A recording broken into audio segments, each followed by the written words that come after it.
Bonjour à vous toutes et bienvenue dans ce J3 du sommet Powerful Mum, un J3 dédié à la puissance maternelle par l'enfantement et la résilience, parce que oui, ça peut aller aussi de pair. C'est vraiment le message du début du sommet depuis ce J1, le J1 où on a vu la santé mentale et le postpartum, le J2 pardon, où on est allé voir bien, les blessures maternelles invisibles qui pouvaient justement impacter notre maternité, notre entrée dans la maternité, j'allais dire dans l'humanité, bah oui, clairement c'est ça, parce qu'en fait, la maternité vient nous parler de notre humanité et ça peut se révéler par toutes les formes différentes. Et aujourd'hui, avec Audrey qui est là avec nous en live, merci Audrey d'être là, on va aller voir une autre dimension de l'entrée dans la maternité par l'enfantement et que...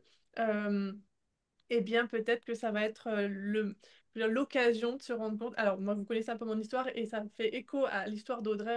On va échanger autour de ça, mais que on a un plan. On pense, voilà, que ça va se passer de telle ou telle manière et c'est normal. On a un mental, on a des projections, on a un projet.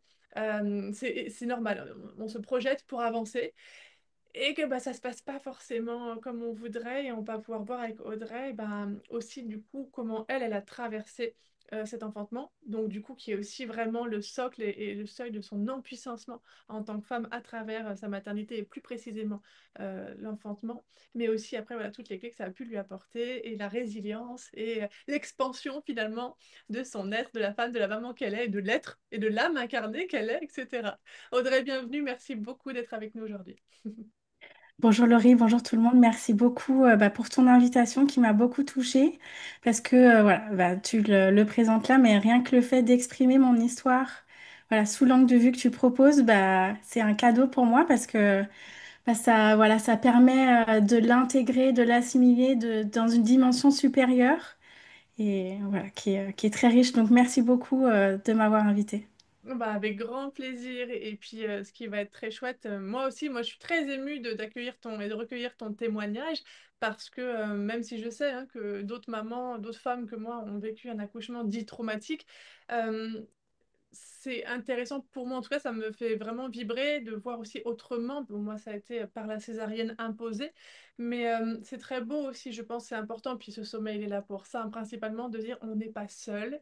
Et il n'y a pas besoin de traverser exactement les mêmes choses pour se reconnaître, en fait. C'est vraiment dans cette énergie-là, tu vois, d'ouverture de tout, de conscience, de cœur, d'esprit, de bouche aussi, de parler, d'exprimer haut et fort, pour sortir déjà de la honte, de la culpabilité du manque d'estime de soi, du manque de confiance et du désamour de soi, pour vraiment se dire, mais en fait, bah oui, j'ai accouché comme j'ai accouché, et sans doute peut-être qu'il y a une forme de justesse et de perfection divine. Après, chacun et chacune, on a nos croyances, mais moi, j'en suis venue là, vraiment, ça va faire 7 ans hein, que j'ai traversé cette épreuve-là de l'enfantement.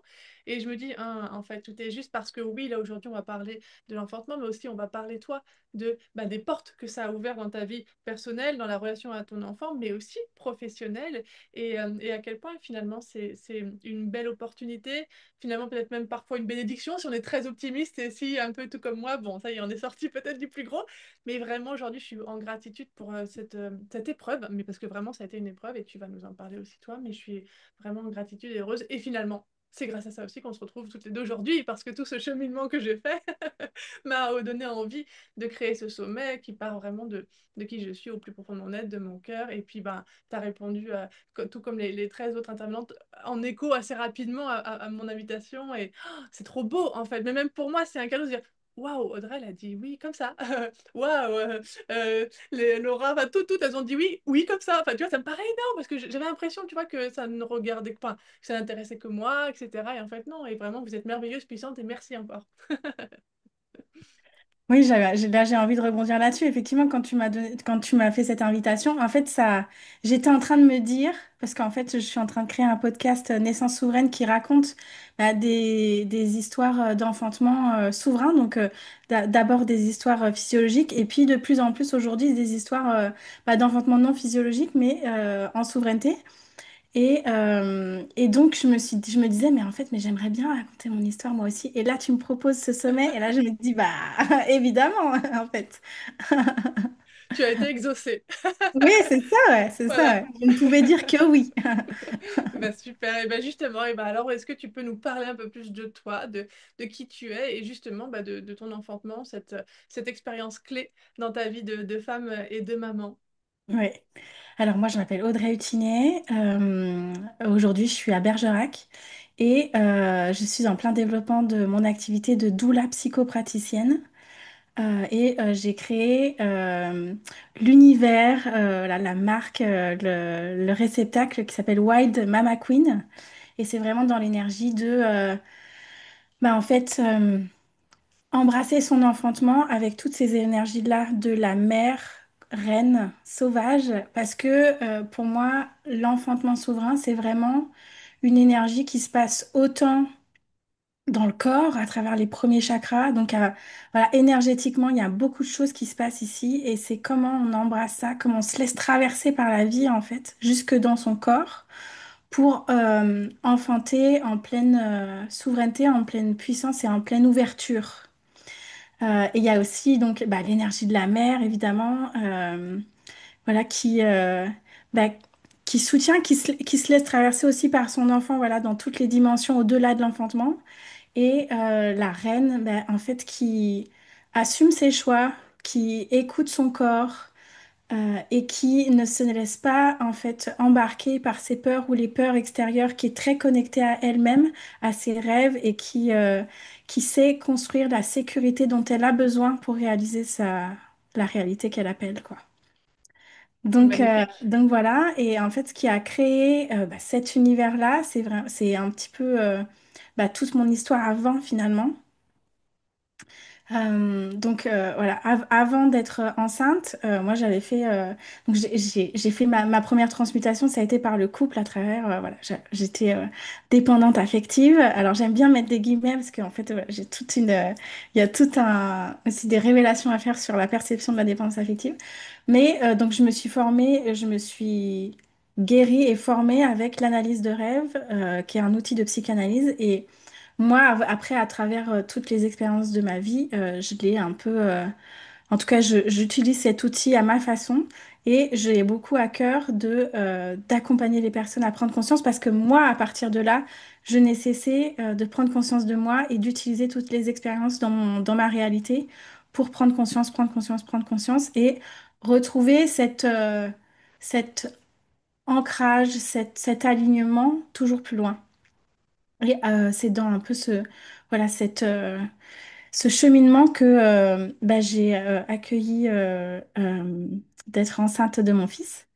Euh, et ça a été alors un événement qui a été un véritable portail parce que, bah, voilà, comme tu le partageais, ça s'est pas passé comme je l'avais projeté, comme je l'avais un peu décidé dans ma tête quand même. Et donc sur l'instant, j'ai pris une grande gifle de l'univers. C'était un grand moment d'humilité et dans lequel j'ai pas trouvé le sens au départ. Et voilà, ça s'est tricoté de plus en plus. Et je vois aujourd'hui et comme toute chose dans la vie, en fait, les événements qu'on traverse ne sont que des miroirs de nous à l'instant où on les vit. Et après, notre invitation, c'est de savoir comment on a envie de les voir, comment on a envie de les comprendre. Et ça dépend pas que de nous, bien sûr, mais il y a tout un enseignement duquel on peut se laisser traverser. Et c'est à partir de là, pour moi, que on peut advenir à soi différemment. On passe à une autre étape, en fait, dans son expansion. Et donc, je reviens un petit peu à ce qui s'est passé au moment où donc, bah, je suis enceinte. Alors, c'était pas prévu exactement à ce moment-là. Moi, je pensais que j'avais le temps parce que voilà, j'avais les ovaires micro-polykystiques. Je me dis, bon, sûrement, je vais pas tomber enceinte tout de suite, blablabla. Et en fait, ça a été très, très rapide. On essayait que ça soit pas tout de suite. Donc, ça a duré 5 mois parce qu'on essayait de faire attention en même temps. Et en même temps, on était très ouverts à, voilà, ça arrivera quand ça arrivera. Et c'est arrivé. Et là, c'était un vrai cadeau déjà, en fait, d'ouverture à recevoir. Et donc j'ai une grossesse très fluide, mais en même temps j'étais dans un contexte un peu particulier où ma maison, c'était un squat en fait, hein. Mais parce que c'était une maison en chantier et donc à partir du moment où j'étais enceinte, on a passé un peu il y a eu une autre étape qui s'est activée où bah voilà, on fait en sorte que ce soit plus un squat et rapidement, quoi. Et donc il y avait en fait une espèce de d'insécurité déjà parce que j'étais pas dans un espace apaisant pour moi, j'étais pas apaisée en moi-même. Et j'étais encore pas mal dans le contrôle quand même mes émotions n'étaient pas complètement libérées. Et donc moi j'avais passé, en fait, j'ai pas fait de préparation standard à l'enfantement parce que j'avais une amie proche de moi qui m'a alertée un petit peu sur les violences obstétricales et je me suis dit mais qu'est-ce que c'est que ça? Et là je découvre le monde de la médicalisation des naissances, mais voilà, sous l'angle euh, un peu envahissant ou voilà, bah, pas forcément pertinent. Voilà, Ouais, et puis le monde de la autoritaire, quoi. Autoritaire, ouais, où il n'y a pas le mais consentement, il n'y a pas de place au consentement ou quoi que ce soit. oui, mais c'est surtout, en fait, pour moi, c'est cet espace où, enfin, cette réalité où les femmes vivent des épisiotomies. Alors, c'est beaucoup moindre à notre époque, mais il y a quelques années encore, c'était systématique, par exemple, dans certaines structures. Et là, en fait, pour moi, c'est la manifestation de peur, en fait, de personnes qui sont complètement déconnectées de la physiologie et de la nature, de leur nature, et qui, en fait, mettent en protocole des façons de contrôle de quelque chose qui est naturel et transcendantal, en fait. Et donc là, moi, je me dis, bah, il est hors de question que je subisse ça. Donc, de toute façon, moi, de base, je suis très attachée à la nature, aux choses, voilà, bio-naturelles, pardon. Et donc, pour moi, c'était évident d'enfanter physiologiquement, en fait. Donc, à partir de là, je m'informe, je mange des livres toute ma grossesse. J'ai pas vraiment de personnes autour de moi. Je j'ai pas pris connaissance des groupes Facebook, voilà, sur lesquels on partage nos récits de naissance et tout ça. Donc, je mange de l'information et je me dis que ça va suffire. Et je suis accompagnée d'une sage-femme, avec le père de mon fils, on est accompagné par une sage-femme à domicile. Mais qui ont, alors elles sont deux, ces sages-femmes, elles ont une perception qui est que on va pas m'apprendre à enfanter, mon corps sait, et donc il n'y a pas vraiment de préparation physiologique à l'enfantement. Voilà, on se voit quelques fois, elle me raconte un peu comment ça va se passer a priori, mais sans plus de détails. Donc c'est très matérialiste en fait, et voilà, on exprime un peu les émotions, mais moi je me rends pas compte que j'ai une peur. euh, Viscérale en fait.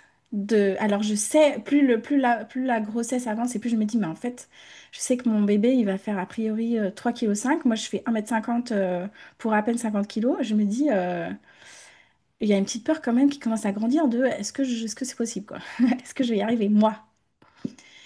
Mais je laisse cette peur un petit peu de côté donc, euh, donc on a quitté la maison puisque on a lancé des chantiers. Donc on est dans un gîte, mais moi je dépasse le terme, donc on doit aller dans un autre gîte, plus près enfin toujours près de la maternité de Carpentras. On est dans la Drôme à l'époque, donc voilà, on est un peu déraciné quand même.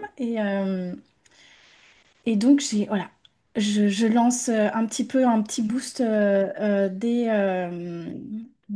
mon enfantement. Avec de l'acupuncture, de l'homéopathie, pour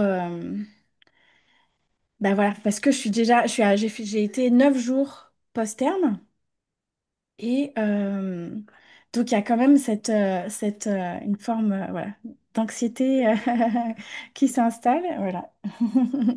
Oui, chaud. Et donc c'est pas apaisé dans mon être. Et j'ai mes contractions, j'arrive à aller jusqu'à 8 de dilatation. Et puis, ma sage-femme est là et elle vérifie mon ouverture. Elle me dit, bah là, ton col se referme. Et là, je prends un coup de massue sur la tête parce que j'ai rien lu sur le sujet. Donc, j'ai eu l'impression de barricader un peu la zone avec toutes mes lectures. Et en fait, il se passe quelque chose que j'ai manqué de contrôler avec mon esprit quelque part.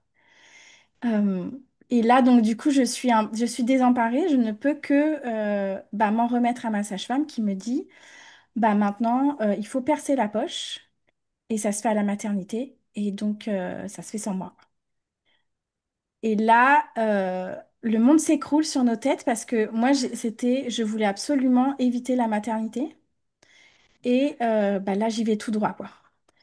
Euh, Ouais, je dans vois ce que une tu veux dire. maternité où moi, je me targuais un petit peu. J'avais quand même fait la visite, j'avais quand même fait le suivi standard parce que voilà, c'était une façon aussi quand même de me sécuriser. Et, euh, et donc, j'avais visité la maternité en me disant, mais de toute façon, moi, je viendrai pas, donc peu importe quoi. Et je me Et permets juste de te couper, Audrey, oui, avant que tu nous expliques la suite, mais juste parce qu'en fait, c'est super intéressant. Parce que la trame que tu viens de nous partager, tu vois, on entend comment dire, il y a eu cette peur au départ de la maternité, tu vois, de l'enfantement à la maternité. Parce que justement, par les retours que tu as eus de cette personne, du fait que voilà, le consentement n'était pas forcément là, il y avait des violences obstétricales qui étaient possibles, c'est pas toujours le cas non plus, mais c'est une possibilité. Enfin, donc il y a eu, tu vois, cette peur, ce retrait un peu. Et puis après, c'est hyper intéressant ce que tu nous as dit, parce que du coup, les deux sages-femmes qui t'ont préparé, enfin avec qui tu as été accompagnée pour cet enfantement physiologique, en fait, elles t'ont pas rassuré non plus, tu vois. Et donc, tu as eu un peu peur aussi, malgré tout, de pas être assez préparée. Et en plus, bon, on verra avec Laura, elle va nous parler, mais elle disait, il n'y a pas vraiment de préparation. Et en fait, si, il n'y a pas, peut-être pas de préparation physique comme on l'entend, mais il y a une préparation, le mindset, tu sais, ce terme-là. Donc, toi, je comprends que tu. Et c'est normal de dire, ah bon, le corps va faire tout seul, mais surtout qu'en plus, on est beaucoup nombreuses, et moi, je me reconnais dans le contrôle, hein. Alors, et on est tellement de mamans, beaucoup, beaucoup. Et c'est vrai que c'est compliqué parce qu'on te sent vraiment entre deux, prise entre deux, dire, maman, d'un côté, je veux pas, et puis de l'autre côté, et on entend beaucoup la peur, en fait. Il y a de la peur des deux côtés, et ça doit être extrêmement inconfortable. Et en plus, effectivement, l'inconfort est là d'un point de vue beaucoup plus matériel, de par la maison, le nid qui n'est pas encore préparé et que vous allez un peu à droite à gauche. Donc il y a vraiment cette instabilité, cette recherche peut-être d'équilibre dans tous les sens du terme. Et c'est intéressant quand tu as dit, je me suis nourrie de livres. Et ça, le truc qu'effectivement le col peut se refermer, merde, c'est le sujet, je me suis pas renseignée. Et tu sais, comme si, mince, comme c'est pas dans la tête, bah je, ça crée un obstacle finalement supplémentaire à une forme de connaissance qu'on pense devoir avoir avec le mental pour nous rassurer, bien évidemment. Et c'est tellement humain. Mais finalement, lui, le corps, qu'on sache ou qu'on sache pas, s'il se referme, c'est qu'il se passe quelque chose et c'est plutôt d'être à l'écoute de ça. Mais effectivement, on t'a pas préparé non plus. Je veux dire, même d'un ouais, point de vue, tu vois, physiologique, elles auraient pu aussi te préparer, pas avec des bouquins, mais avec ton corps, en disant, bon, voyez, il peut se passer ça. Donc, merci, parce que déjà là, effectivement, on voit tout ce qui se dessine et puis justement, peut-être que c'est ce manque de stabilité, ce manque de sécurité, ce manque je veux dire, d'entourage aussi, tu vois, de dire, oh, bon, parce que mettre un enfant au monde, c'est pas rien. Je veux dire, mm, ça se passe pas comme ça. On le dépose pas n'importe où, quoi. Tu vois? ouais. Et on entend un peu ça, c'est-à-dire, bon, et puis de dépasser le terme. Donc il y a ce côté, alors là, je fais un peu de la psychologie à deux balles ou du décodage biologique à deux balles, mais on peut entendre aussi le fait que non, je suis pas prête. Et puis lui non plus, il n'est peut-être pas prêt à sortir. Et il reste dans sa maison pour l'instant, qui est là dans ton ventre et où il est en sécurité. Donc on entend tout ça. Donc c'est hyper riche et intéressant. Et du coup, on a hâte de connaître la suite. En fait, tu vois, c'est marrant quand tu dis, mais moi, la maternité, de toute façon, je m'étais dit, je n'irai pas. Donc je m'en fiche. Moi, c'est la même chose avec le bloc opératoire, où quand on nous a proposé de visiter le bloc opératoire, moi, sachant que mon bébé était dans le bon sens, tout allait bien, il n'y a aucun problème.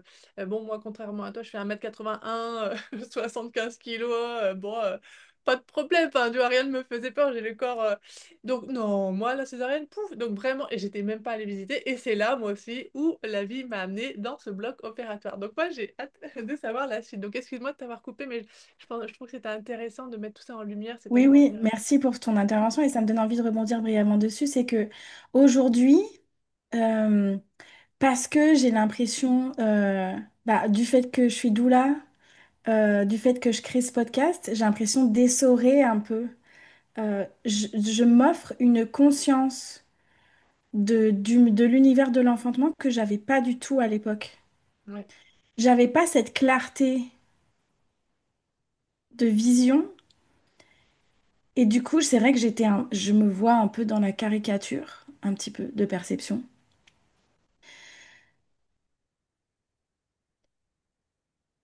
Et en fait, c'est ce qui a fait que je suis pas allée chercher. En tout cas, et aussi, il y a ce mot-clé qui est important, c'est la sécurité.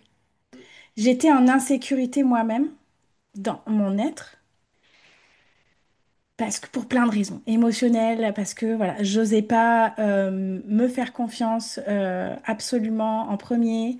Je me laissais toujours, voilà, quand même influencer par les avis, les opinions extérieures et tout. Je jugeais encore un peu mes émotions. C'était, voilà, j'arrive à la fin de cette transmutation, mais c'était encore là. Et donc, j'arrive pas à créer l'environnement qui me fait sentir en pleine sécurité, qui me fait sentir comme mon corps est capable et que je n'ai que à m'abandonner à la vie, à m'ouvrir à la vie. Et pour ça, je n'ai que à mettre en place, en fait, à poser la scène dont j'ai besoin, qui me correspond, en fait, autant dans mon besoin de sécurité que dans mon cœur, mon besoin d'émerveillement, de satisfaction, quoi. Euh, et donc à ce moment-là, je sais pas, et je sais pas faire ça. Et je me rends compte aujourd'hui que en fait, la préparation à l'enfantement, c'est multidimensionnel. C'est pas que mental et physique. Il y a un point énorme au niveau des émotions du cœur. Euh, en fait, le monde de l'enfantement, et quand tu disais que voilà, tu faisais de la psy à deux balles, entre guillemets, en fait, moi, j'ai cette perception-là. Je pense que tout a un sens. Je pense Mm. que chaque chose qui se passe est révélateur de nos pensées, donc de nos croyances. Ouais, Si je suis allée post-terme, c'est pas pour rien. C'est parce que, enfin, on peut, voilà, la même chose peut avoir des significations très différentes pour chaque femme, pour chaque personne.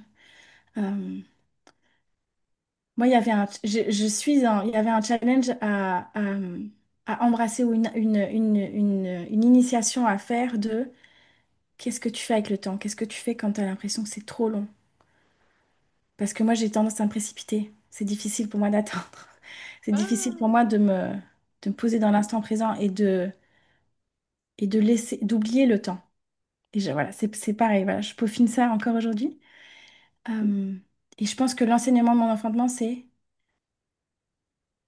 quelque chose comme ça, en fait. Que accueillir que ce soit pas encore le bon moment. Et ça veut pas dire que ce sera jamais le bon moment. Ça veut dire que à cet instant-là, c'est pas le bon. Comment je m'ouvre dans l'instant présent infini. Et peut-être que 2 secondes plus tard, ce sera le bon moment. Mais moi, je ne le sais pas et je suis prête à attendre plus longtemps que ça. Donc, il y a quelque chose là-dedans. Et, euh, et donc, au moment où il y a cet enfantement qui s'est déclenché à l'intérieur de moi, j'en suis pas du tout là. En fait, j'ai pas encore cette conscience à ce point-là.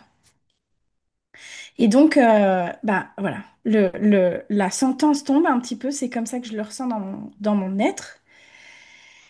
Et alors là, il y a tout qui s'arrête, quoi. J'ai plus de contractions, j'arrive à la maternité en marchant tranquillement. Après, on me dira que mon col est à 6. Genre, personne n'a l'impression que je suis que je suis en train d'enfanter, quoi.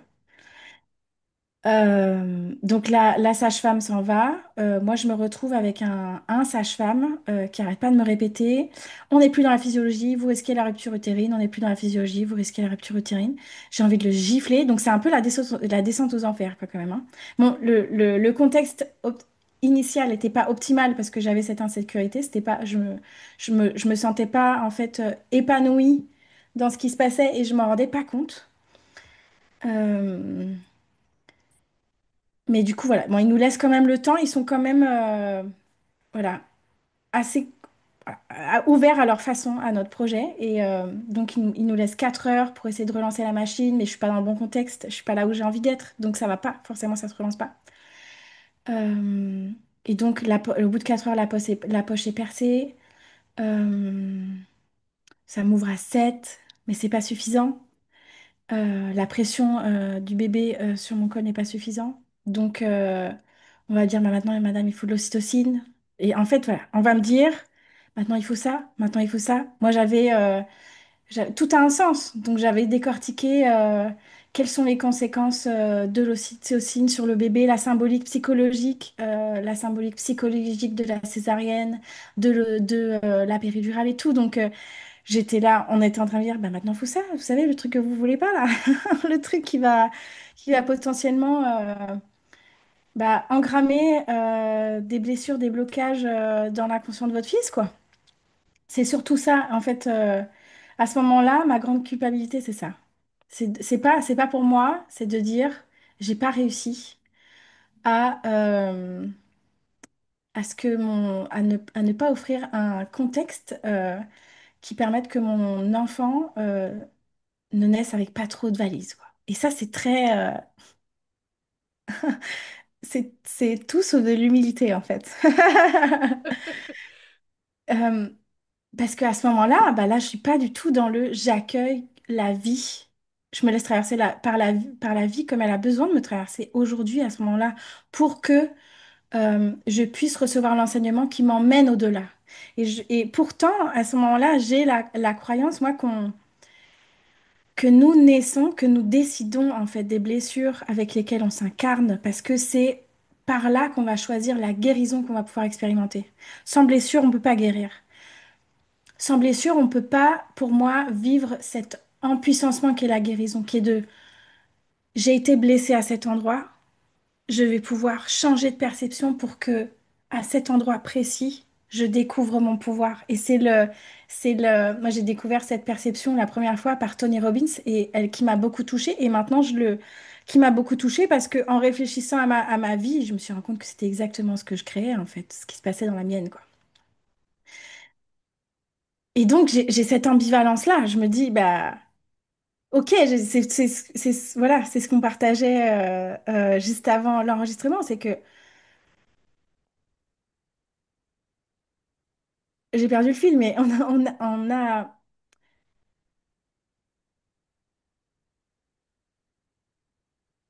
a nos croyances. Et c'est pas parce que on a conscience de nos blessures et tout ça. Et c'est pas parce qu'on a conscience qu'on est capable de les traverser complètement. Et c'est en Et je suis ça dans cette que ambivalence-là, à ce moment-là. Et, et c'est en ça que la relation avec l'enfant, pour moi, je trouve est merveilleuse. C'est cette alchimie de la relation mère-enfant, c'est-à-dire que oui, on peut en avoir conscience. Moi, je savais où j'étais blessée, à peu près, je connaissais mon passé, je savais d'où je venais, mais de le vivre et de le traverser à travers justement la maternité, à travers donner la vie à un autre que soi. Et faire en sorte que ben, en fait, nos blessures nous traversent malgré tout. Et que comme tu disais, moi aussi, ça m'a fait preuve de beaucoup d'humilité de devenir maman. Et de dire, mais je peux pas tout contrôler, je peux pas être que dans le beau, que dans le merveilleux, que dans le côté bisounours que je suis énormément. Mais moi, j'étais dans la fuite, en fait, bah, de l'autre côté. Parce qu'effectivement, c'est un équilibre. Et tout ce que, toutes les blessures, moi, j'ai appris à avoir, par exemple, une blessure d'injustice. Ok, ben, où est-ce que moi je me donne où est-ce qu'il faut que je me donne de la justice, etc. Et j'adore, moi, jouer avec l'essence aussi, hein, l'essence de mots d'aller chercher derrière, parce que je trouve que c'est vraiment des clés, quoi. J'adore ça. Moi aussi, j'ai perdu le fil. Mais oui, la relation mère-enfant.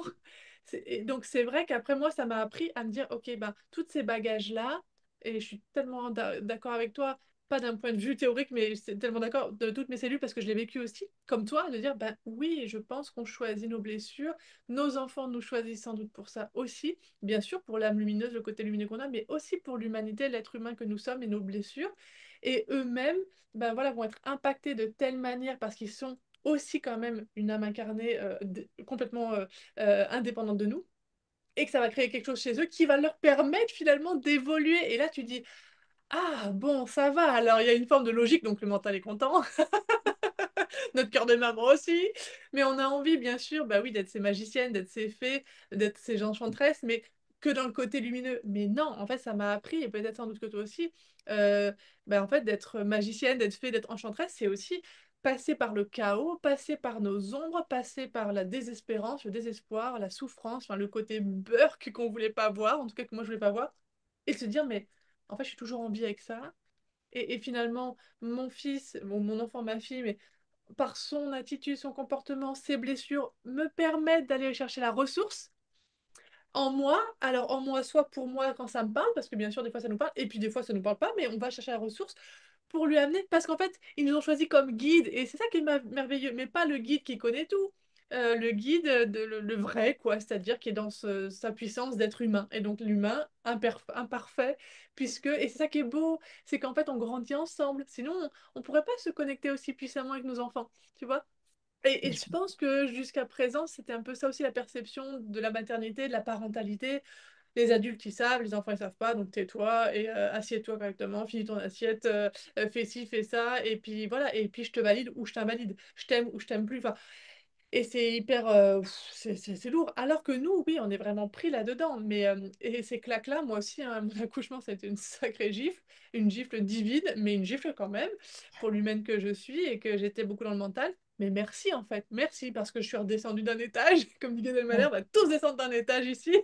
Je suis descendue et c'est trop bien parce que je suis revenue, peut-être même sur ma fréquence originelle, sur ce que je suis venue vraiment faire ici, parce qu'en fait, avec le recul, je suis un peu comme toi, j'aime beaucoup prendre du recul, voir ce qui s'est passé dans ma vie, même les études que j'ai pu faire, la façon dont je voyais les choses, ta, ta, ta, ta. Et là, je me dis, ah ouais, non, j'étais vraiment à côté de mes pompes, avec quand même toujours, effectivement, euh, ces questionnements, et que du coup, j'ai trouvé des réponses, et donc j'avais quand même, tu vois, ce côté-là qui était toujours actif, mais j'étais très, très en résistance, quoi. Donc, et aujourd'hui, grâce à ça, pouf, mais... Oui, pour moi, j'appelle ça vraiment un Big Bang, mais vraiment, la rencontre mère-enfant, peut-être pas pour tout le monde, en tout cas un Big Bang qui prend la couleur que, voilà, mais moi, ça a été, oui. Et finalement, ça a ouvert un nouveau, entre guillemets, vortex, une nouvelle façon de voir les choses, et ça fait du bien. Donc, je comprends tout à fait cette culpabilité, cette envie, et c'est beau, merci hein, de bah, nous partager ton humilité, ta vulnérabilité. Moi, une fois de plus, ça fait écho en moi, et je me dis, ah, donc ça va, parce que tu sais, quand tu commences, quand tu prends des enseignements, c'est pas des leçons dans le sens t'es puni, non, des enseignements, donc des ouvertures, des cadeaux, mais sur le coup, tu le prends pas comme ça et tu te dis, mais attends, mais est-ce que c'est parce que j'étais une mauvaise fille? Parce que tu vois, il y a ce truc-là. Est-ce que je suis en train d'être punie? Est-ce que j'étais trop orgueilleuse? Est-ce que finalement une telle ou un tel avait raison en disant que j'étais une péteuse? Est-ce que... Et puis hop, t'as tout qui remonte, quoi. Et justement, t'as toutes les blessures qui remontent. Et là, on te demande, aime-toi. Aime-toi tel que tu es. Oh, et là, tu dis, ah non, je peux pas. Je suis pas d'accord avec qui je suis. Je suis en plein conflit intérieur. Comment je peux m'aimer puisque je veux être parfaite pour mon enfant, tu vois? Ah non, Ouais. et c'est un truc, mais c'est ça qui est passionnant. Et après, l'enfant nous dit, non, non, mais moi, ça, enfin, il nous le dit pas, mais on le voit, non. Lui, ça lui va. Ça lui va. Et finalement, toutes les hauts et les bas qu'on traverse, mais ça crée notre histoire, ça crée notre humanité. Donc, fini les bouquins, en tout cas, fini les bouquins, oui ou non, moi j'adore lire, mais on les prend les bouquins maintenant, mais on va pas se les carrer dans la tête, tu vois, et te dire, ok, là, j'ai les archives, on se laisse vraiment traverser, et je pense que c'est, enfin, tu vas pouvoir continuer, mais je pense que c'est aujourd'hui, en tout cas, on l'entend quand tu nous parles, cet enseignement, cette sagesse, on sent que oui, elle est inspirée. Ok, peut-être des lectures, mais de toi, ce que tu en as fait. Et c'est ça qui est beau, c'est magnifique. Et c'est là aussi l'empuissancement. Ouais. Oui, oui, merci, merci pour ces mots-là parce que c'est vrai que en fait, il y a une histoire d'incarnation là-dedans. Quand tu dis ça nous fait redescendre sur Terre, c'est effectivement la sensation que j'ai eue parce que effectivement, on peut rester au niveau mental de j'ai décidé que ce sera comme ça et c'est ce que je vais vivre et on peut dire et moi la première, j'avance vers la lumière, j'avance vers mes rêves, j'avance vers ce qui m'appelle et puis en profitant en même temps pour cacher un petit peu les ombres et tout ça et euh, Il y a dans plein de mesures différentes aussi. Moi, je reconnais aujourd'hui que j'ai traversé mes ombres, j'ai le plus gros, mais j'ai quand même encore tendance à laisser les petits bouts, à cacher les petits bouts derrière, là, comme ça. Cachetière. Et avec ces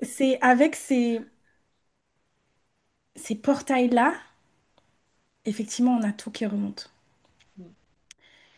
Et à partir de ce moment-là, pour moi, c'est l'opportunité de dire, c'est vraiment une médecine en fait. C'est exactement comme des cérémonies de médecine, c'est pareil. On a tout qui remonte et à partir de ce moment-là, c'est qu'est-ce que tu choisis en fait. Et je pense que c'est à partir du moment où on va dire, on va embrasser encore nos ombres, on va les accueillir en nous pour les transmuter et en faire notre pouvoir, qu'on va vraiment créer cette connexion concrète entre ciel et terre et qu'on va marcher la terre complet en fait, avec l'intégralité de tout notre être des pieds à la tête, quoi. Et voilà, je suis hyper touchée par ce portail d'enfantement qui, pour moi,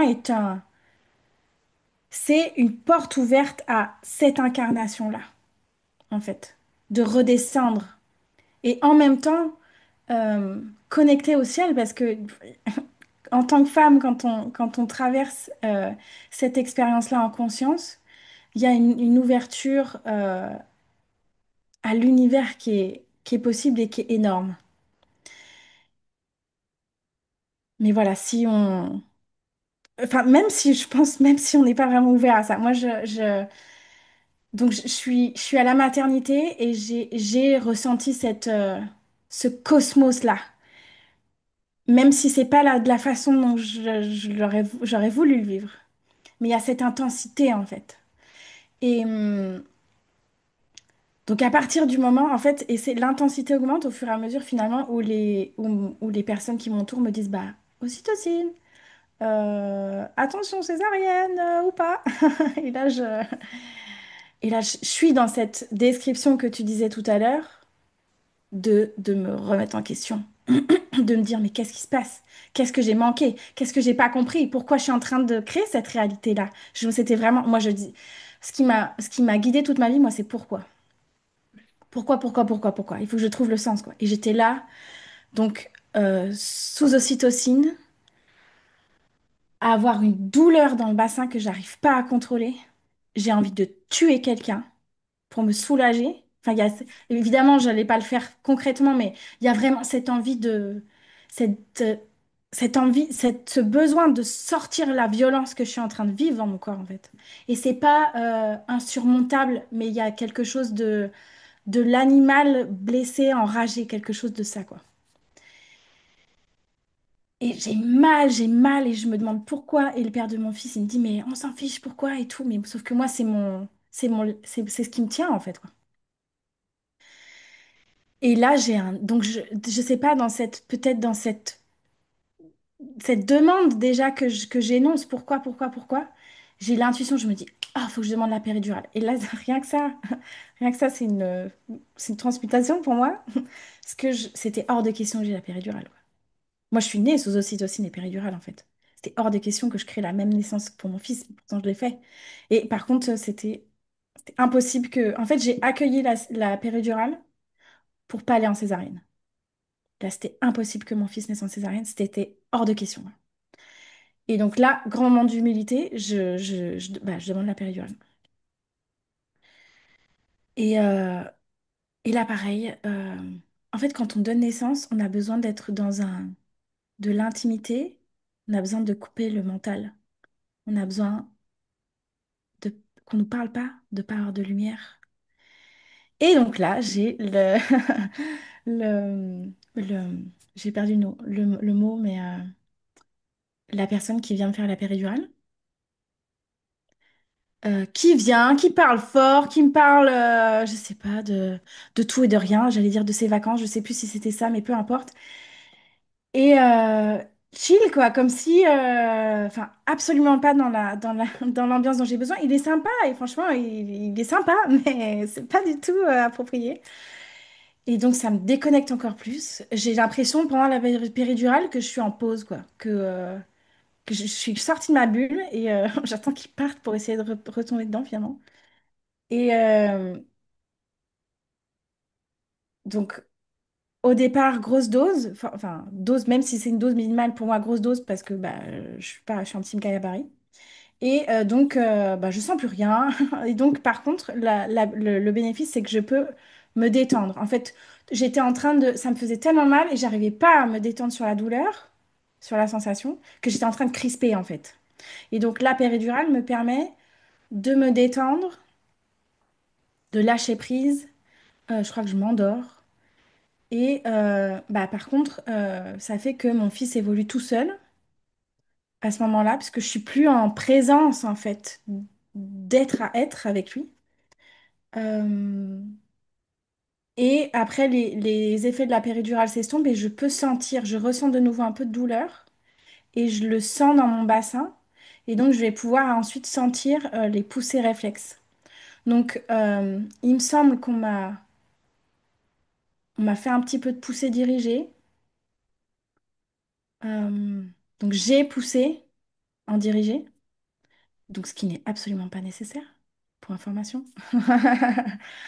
Euh, et donc, je donne naissance les pieds dans les étriers sur le dos, comme je ne voulais pas, mais avec une bénédiction quand même, c'est qu'à 20 h, donc moi je suis arrivée à 8 h à la maternité, là il est 20 h, et là donc le sage-femme que je n'arrivais pas à digérer et en même temps qui était devenu une espèce de visage familier le long de la journée, me dit maintenant on change d'équipe. Et là je fais, non, de Dieu. Mais quand est-ce que ça s'arrête, quoi? Quand est-ce que ça s'arrête, quoi? Et là, je suis, bah, ok, donc je sais pas, il y a une part de moi qui dit, bah, je sais pas quelle sauce je vais être mangée, entre guillemets, est-ce que ce sera pire ou mieux, j'en sais rien. Et là, il y a une femme qui s'appelle Audrey, comme moi, qui arrive et qui m'a bénédiction. Donc, entre-temps, on m'avait fait des tentatives, parce que à cause de la poche percée, mon enfant s'était désaxé alors qu'il était très bien placé. Donc, on avait essayé de me le retourner à l'interne avec la main dans mon vagin, quoi. Donc moi j'étais en péridurale, je sentais pas et je m'en foutais.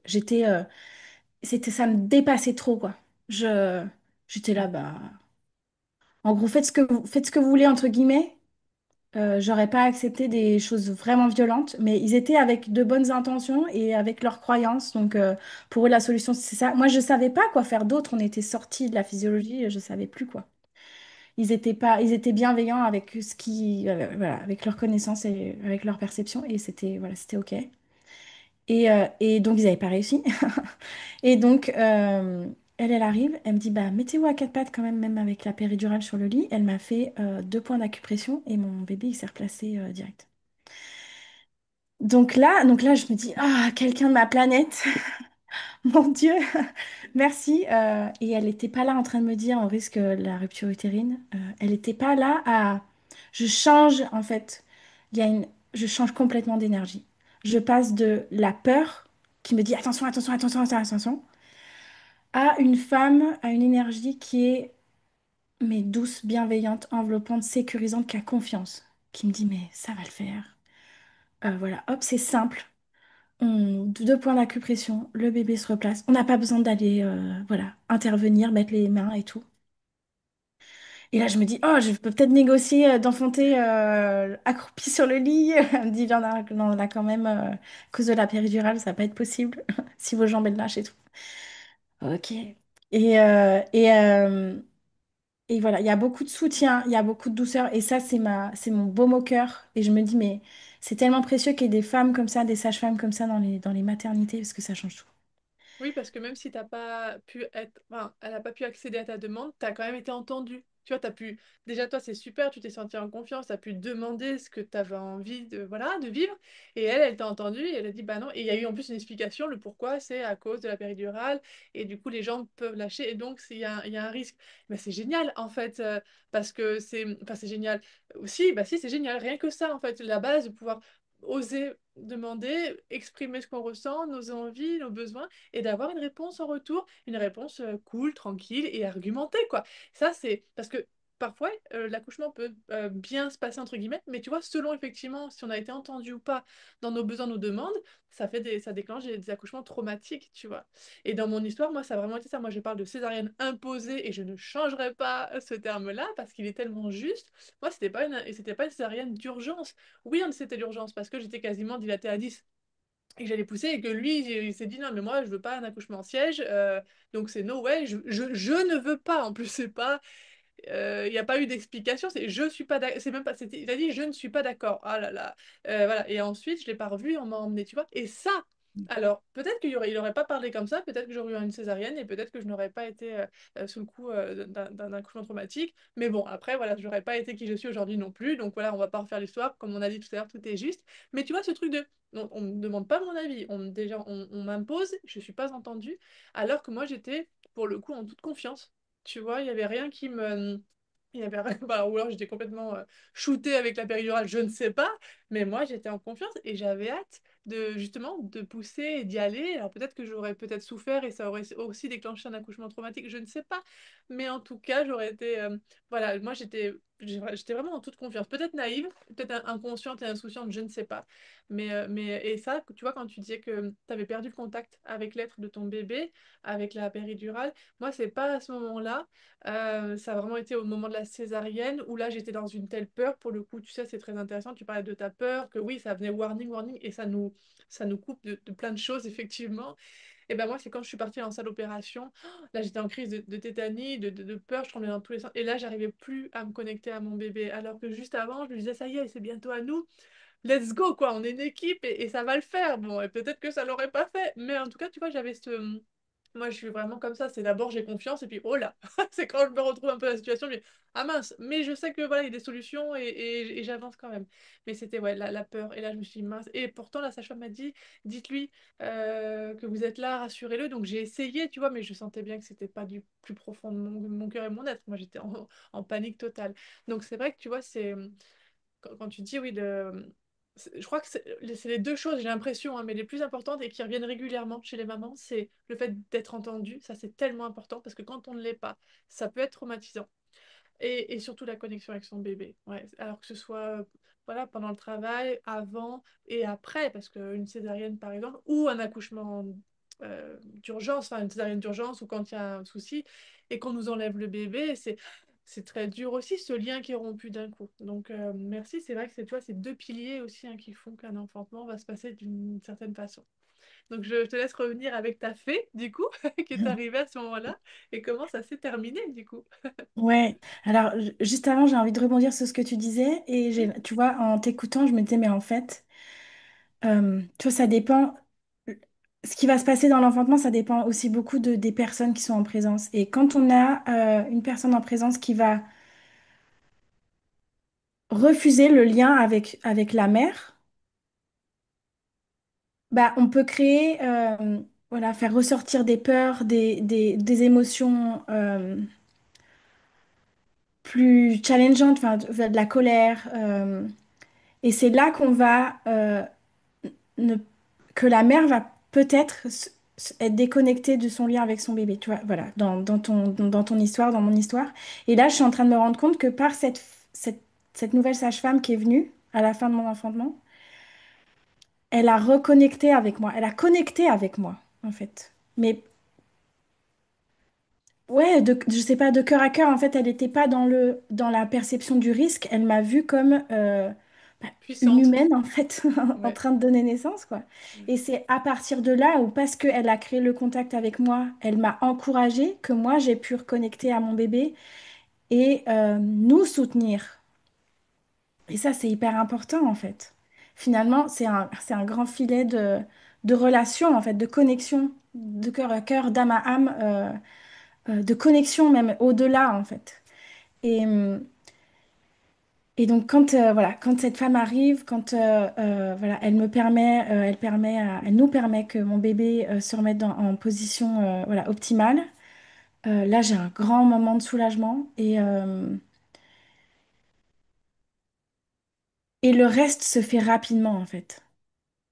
Euh, donc elle m'invite à pousser parce que je suis à 10 sûrement. même si moi, je n'ai pas tout de suite l'envie, il me semble. Mais rapidement, je sens les poussées réflexes. Et là, je ne peux que pousser. Et à un moment, elles me disent, arrêtez de pousser. Bon, là, je... Et en même avec beaucoup de... Il n'y a pas de... C'est pas violent, c'est pas agressif, c'est pas envahissant comme demande. Moi, je suis dans mon corps, là. Et je peux pas arrêter de pousser, donc je continue de pousser. Et elle m'accompagne. Elle a encore envie de pousser, alors on l'a... Enfin, voilà. Et ça a été hyper soutenant. Et ça m'a fait du bien, en fait, de sentir ce... Ben, là, j'ai eu l'impression que c'est moi qui reprenais les rênes, en fait. C'est mon corps. C'était moi l'actrice à ce moment-là. Et donc, alors, il y a oui, mon bébé naît, donc il y a deux poussées pour la tête, une poussée pour le corps. Et là, c'est la... Moi, à ce moment-là, donc j'hallucine que ce soit fini. Et en même temps, mais je peux complètement lâcher. Et donc là, je suis prête à m'endormir sur mon lit. Et je pense que c'est aussi l'instant dont j'avais besoin pour atterrir, en fait. En fait, une fois que le bébé est sorti, il y a quand même... Enfin, moi, c'est ce que j'ai vécu. C'est une transition, en fait. Il y a besoin de redescendre, de l'intensité en fait. Et là, donc, ces sages-femmes, elles m'ont un peu interrompu là-dedans en me disant, voici votre bébé, voici votre bébé, voici votre bébé. Et moi, je ne l'ai pas pris tout de suite, j'étais pas encore complètement revenue. Et il y a eu cette petite vague de culpabilité de, mais prends ton bébé, Audrey, qu'est-ce que tu fais là? Tu vas pas... Et donc, bon, je l'ai pris, je l'ai posé sur moi et j'étais... euh, voilà, juste, j'avais juste envie de me reposer maintenant, évidemment. Euh, et mon placenta est sorti pareil. Avec deux points d'acupression, pouf, il est sorti direct. Et à partir de là, donc j'étais revenue à moi, on a fait 1 heure de peau à peau, chacun avec le père de mon fils. Il a pas été il a pas, il a été juste habillé. J'ai dit à partir de là, là j'ai pu réincarner aussi ma mère souveraine où j'ai dit vous le lavez pas. Il n'a pas de test de réflexe ou de quoi. Il a juste été pesé. Il a juste été habillé. Donc ça, je l'ai permis, je dit oui, oui, c'est OK. À partir du moment où le père vous suit, là j'étais maman primitive un petit peu. Là, on faisait pas n'importe quoi avec mon bébé, quoi. Et on est parti 2 heures plus tard. 2 heures plus tard, je dis maintenant on sort. Vous signez, OK, il faut signer une décharge. Je la signe tout de suite. On m'a dit, vous voulez un siège, un fauteuil roulant? J'ai pas compris pourquoi. Donc je suis partie parce que comme si j'allais être, je sais pas, pas suffisamment trop faible pour marcher. Donc on est sorti, on a pris la voiture, on est rentré chez nous, on s'est couché. euh, et voilà, le vortex se refermait, quoi. Mais à ce moment-là, je suis abasourdie en fait. Je, je sais pas vraiment ce qui s'est passé. J'ai juste besoin de me reposer. Et en fait, je navigue la suite parce que finalement, c'est juste le début en fait. C'est un portail, mais c'est le début d'une nouvelle vie. Donc après, je navigue ma nouvelle vie, hein. Mais il y a quelque chose, je sais qu'il y a un grand enseignement qui m'a touchée et je sais pas encore qu'est-ce que c'est. Et en même temps, je ressors de là avec une grande humilité parce que je suis partie enfanter en disant, moi, j'aurais pas de péridurale. Toutes les femmes qui m'ont dit, tu verras, t'auras une péridurale. J'aurais dit absolument pas. Je me la pétais un petit peu, franchement, mais j'étais tellement. Il y avait un espèce d'enthousiasme, en fait, de transmuter ma lignée, en fait, mon histoire propre. Sauf que j'avais pas embrassé mes ombres, j'avais pas embrassé mon plein, j'avais pas accueilli pleinement cette histoire, en fait. J'avais pas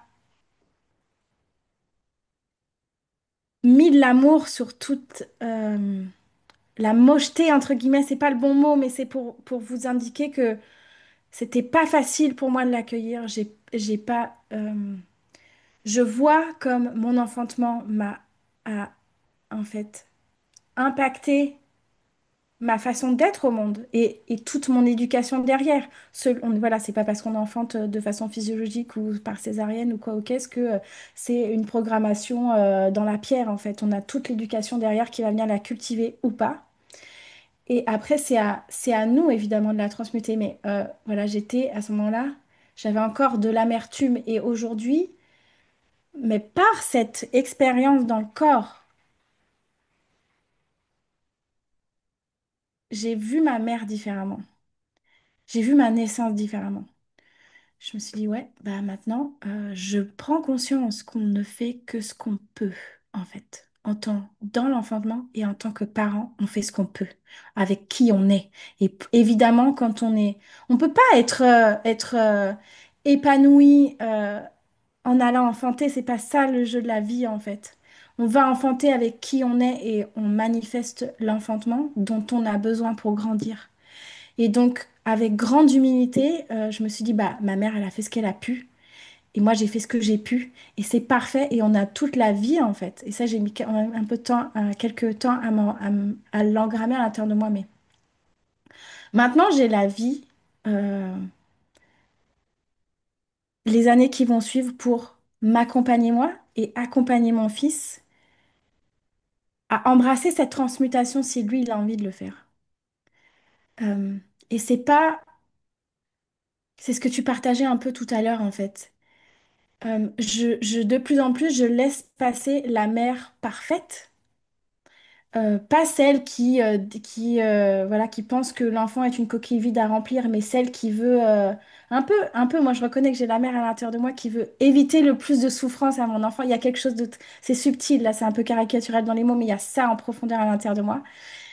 Et je laisse aller cette femme-là pour être juste un guide, comme tu le disais tout à l'heure, mais un guide en apprentissage, en fait. Et on se tient la main avec mon fils, et même, c'est même pas moi. En fait, on est guide l'un de l'autre à notre façon, et on évolue, en fait. Euh, Parce qu'on va venir se challenger, on va venir se poser nos limites qui sont juste pour nous, mais qui sont à accueillir pour l'autre. Et c'est ça qui va nous permettre qui nous permet de nous épanouir dans notre individualité, mais ensemble.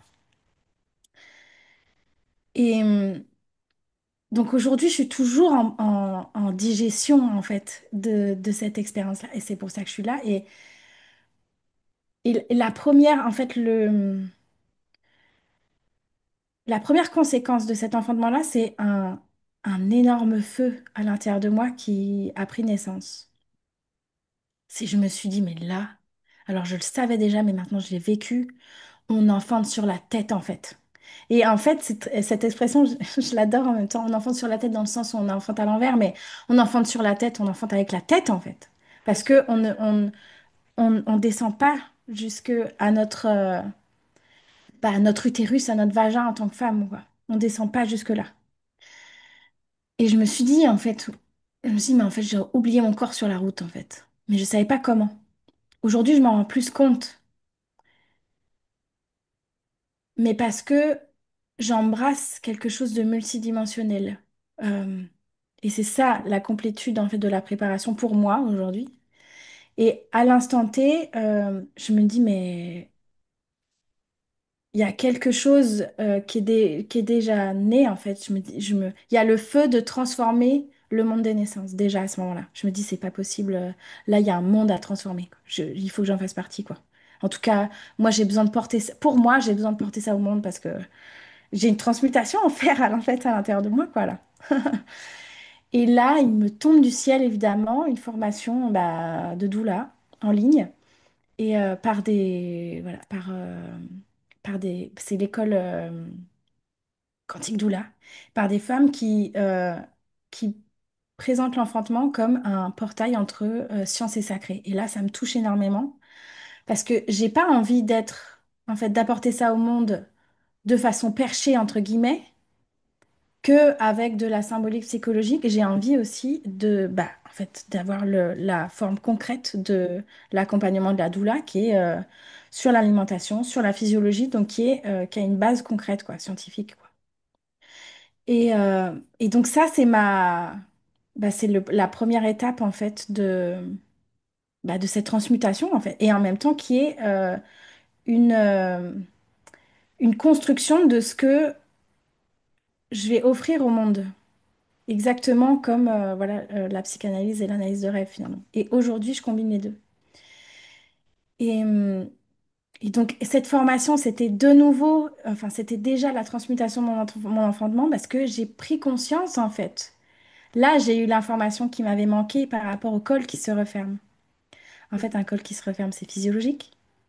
C'est, je veux juste dire, c'est comme tout mammifère, on est des mammifères. Toute mammifère qui sent un danger autour d'elle, son col va se refermer bah, pour pas donner son bébé à manger au prédateur, par exemple. C'est juste logique. Et quand on fouille un peu la question, on a des personnes qui vont dire non, c'est un col qui se démise, ça veut dire que ça a été trop long, voilà, il y a une stagnation trop grande, c'est pas physiologique. Et ça, c'est hyper intéressant en fait. En tout cas, d'avoir connaissance de ces deux perceptions-là et de sentir à l'intérieur de soi quelle est la plus juste. Parce que c'est une réalité, chaque perception est une réalité pour bah, les mondes qui l'embrassent en fait. Et, euh, Et moi, ce qui résonne le plus, évidemment, c'est la première. C'est que, en fait, c'est juste une intelligence du corps. Et donc, c'est juste un miroir de bah, mon système nerveux a perçu un danger dans l'espace. Et donc, il se dit, c'est pas le moment. Et c'est pour ça que je disais tout à l'heure, l'enseignement de mon enfantement, c'est que c'est pas encore le moment. C'est pas le moment maintenant. Et je prends conscience que ce que j'aurais pu faire, c'est de juste écouter mon corps et de dire, et d'avoir confiance en la vie qui se présente de cette façon-là et de dire, bah, c'est pas le moment. Et de dire à ma sage-femme, bah non, je vais pas à la maternité. Mais ça m'aurait tellement demandé plus de cette clarté d'esprit dont je parlais au départ et de, d'assumer mes émotions, d'assumer mes intuitions, et de les assumer jusque, dans la matière. C'est-à-dire, bah, moi, je pense que non, et puis, du coup, je vais pas le faire, et puis, je vais assumer les conséquences de mon choix. Mais donc, ça me fait du bien d'avoir cette connaissance-là, de me dire, ah, en fait, ça aurait pu être différent. Parce que du coup, il n'y a pas de... La sentence, elle n'existe plus, en fait. La sentence que j'ai reçue sur l'instant. En fait, elle est fausse. Et, hum, et donc, il y a toute une ouverture qui se crée comme ça, à partir de là. Et aussi, avec cette formation, bah, en tout cas, voilà, il y a cette multidimensionnalité qui commence à s'ouvrir, qui est enfantée. Aujourd'hui, je pense que s'ouvrir pleinement à la vie par l'enfantement, c'est une histoire de mental, de cœur et de corps, pour faire assez caricatural, mais si, il y a besoin pour moi d'être beaucoup dans le cœur. Si je me prépare physiologiquement à l'enfantement, parce que c'est ce qui me fait vibrer, parce que c'est un cadeau pour moi, et que en même temps, je porte de l'amour sur l'enfantement médicalisé, parce qu'en vrai, c'est pas pour moi. Alors, je rejetais l'enfantement médicalisé, et donc, je suis allée l'embrasser pour transmuter ce jugement. Et aujourd'hui, les récits d'enfantement que je rassemble, c'est que en fait, il y a beaucoup de femmes qui embrassent. Enfin, les femmes qui enfantent physiologiquement, ce sont celles qui accueillent l'enfantement médicalisé, qui sont prêtes à partir à la maternité si c'est nécessaire, qui ne le rejettent pas. Et, hum, Et c'est ça, en fait, la globalité, je trouve, en tout cas, la première globalité à embrasser au niveau du cœur, c'est que c'est embrasser le tout possible. Autant dans ce qu'on voudrait que ce qu'on voudrait pas, mais de s'ouvrir tellement à la vie, de s'abandonner tellement à la vie, de s'en remettre de la façon qui nous convient, qui nous sécurise et qui nous remplit le cœur. C'est ça qui va permettre un enfantement le plus fluide possible pour nous, j'ai l'impression. Parce qu'il y a déjà plus de contraction. C'est tellement, l'enfantement, c'est tellement la concrétisation de ce qui se passe déjà dans notre cœur, dans notre esprit. À partir du moment où on embrasse d'aller enfanter sans contraction à l'intérieur de nous, c'est là qu'on va favoriser de ne pas avoir de nœud dans notre corps et qu'on va laisser l'enfantement se faire naturellement de façon fluide en fait. Et puis c'est une super lecture aussi de ce qu'on va investir dans la relation à l'enfant. C'est exactement pareil finalement. C'est vrai que d'accepter que tout est possible, que toute éducation en fait est juste, peut avoir sa place dans la société, que chaque valeur est importante, peu importe si elle est différente de la voisine, on s'en fiche. C'est que, et plus et comme tu le dis très justement, plus on s'ouvre aux multiples, plus on redevient aussi on revient dans l'unité, c'est-à-dire ben, nous sommes des êtres humains en évolution, en expansion, en apprentissage, et que on est aussi tous différents et en même temps on est tous ici pour la même chose, c'est-à-dire expérimenter notre vie sur Terre. Et c'est pour ça que c'est terrible et que c'est très dur et que c'est très chouette, cette ouverture de conscience, cette montée vibratoire. Moi, je suis très contente aussi d'avoir euh, osé inclure ce J4 sur la nouvelle humanité, sur les enfants du nouveau monde, parce que ça peut paraître bizarre, mais moi, ça m'a demandé du courage, parce que c'est quand même encore, ça peut paraître bizarre, quoi. C'est quoi ce nouveau monde? C'est quoi la nouvelle terre? C'est quoi les nouveaux enfants? Non, mais attends, et puis c'est quoi?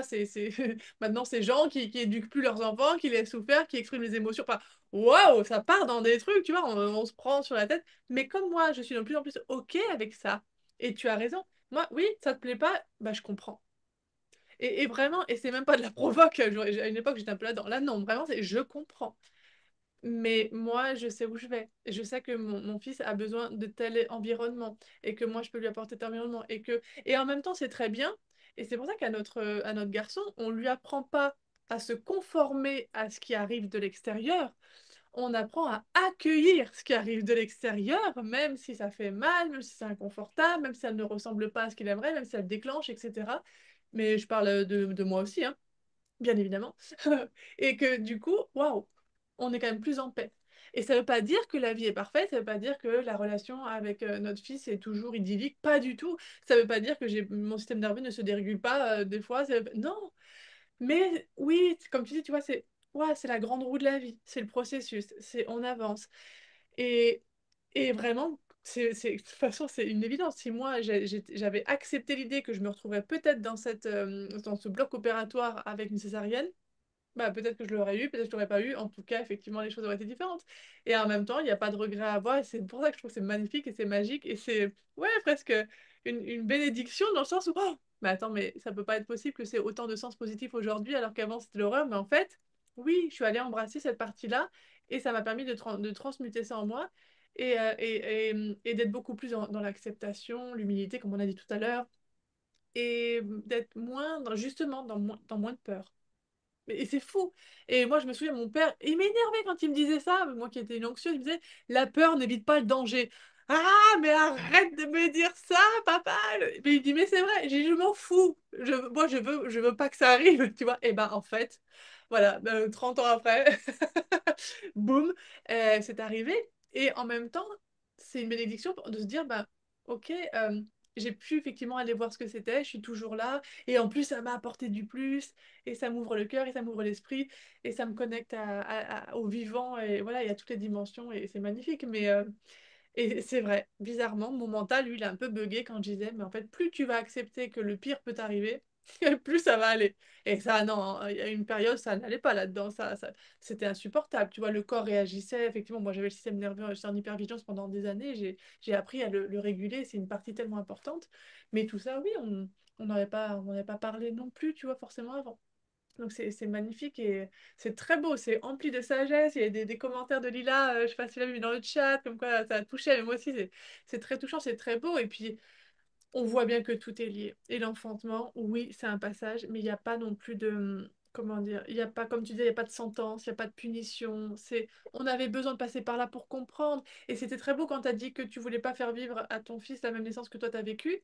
Oui, et ben en fait, dans l'éducation, c'est pareil. On veut pas être la même maman qu'on a eue, mais finalement, en fait, on est obligé de traverser ça pour s'en débarrasser. Et ça, pareil, j'avais pas compris. Moi, j'y allais, je prenais des cas de fer, non, non, et je jugeais, et je jugeais.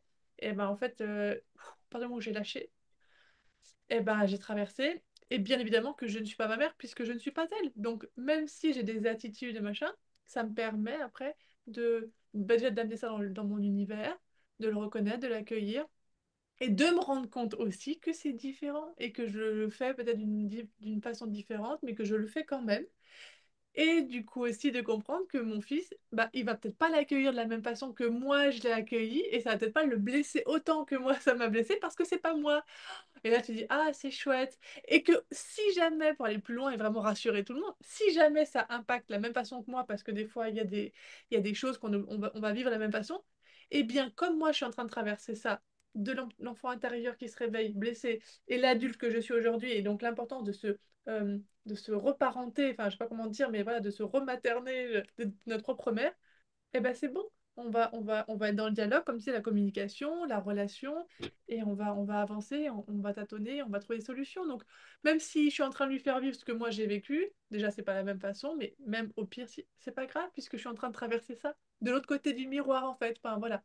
Et comme tu dis, c'est vrai que il y a une forme après d'acceptation, de compréhension aussi de l'éducation qu'on a reçue, de certains comportements peut-être abusifs, violents, dysfonctionnels qu'on a pu aussi subir.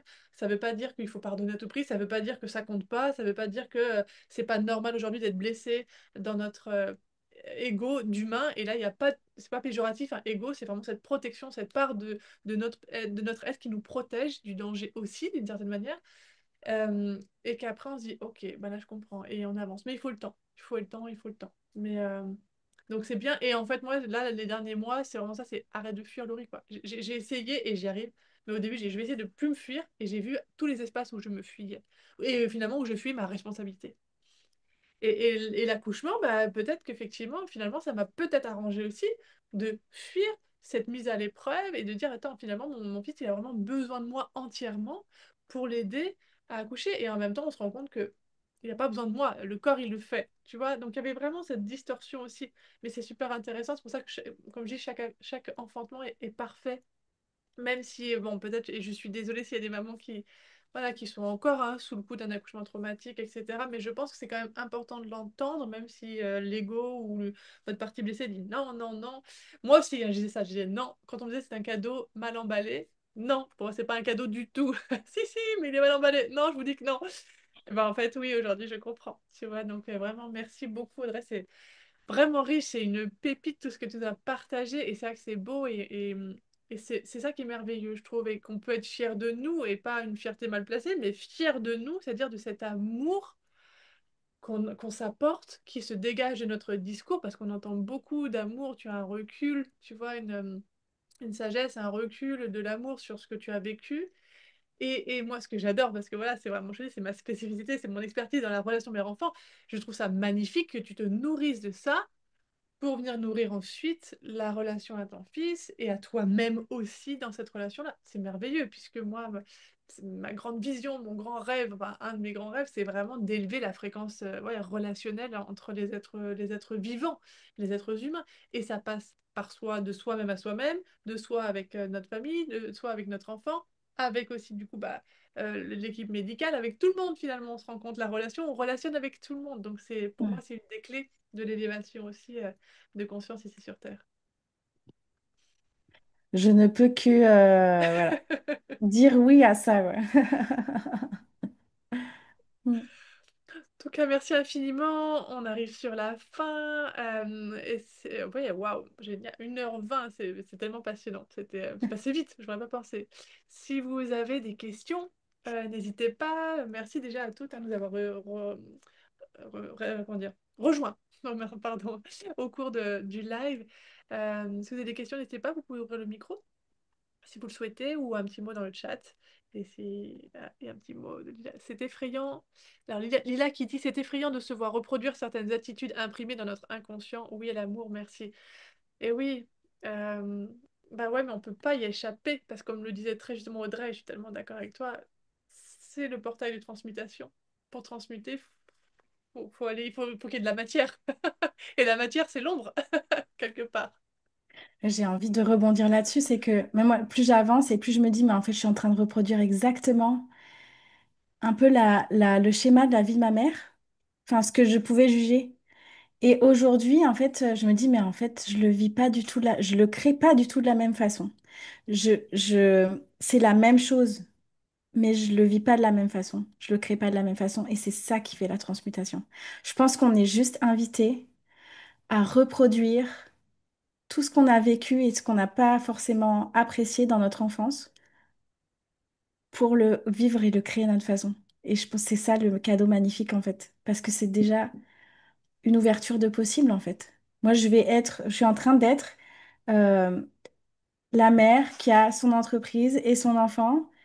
Et en fait, je vais réussir à le créer en étant en pleine présence à mes enfants. Et ça, c'est un super cadeau. Et ça marche pour tout, en fait. Voilà, j'ai enfanté de la même façon que ma mère a enfanté.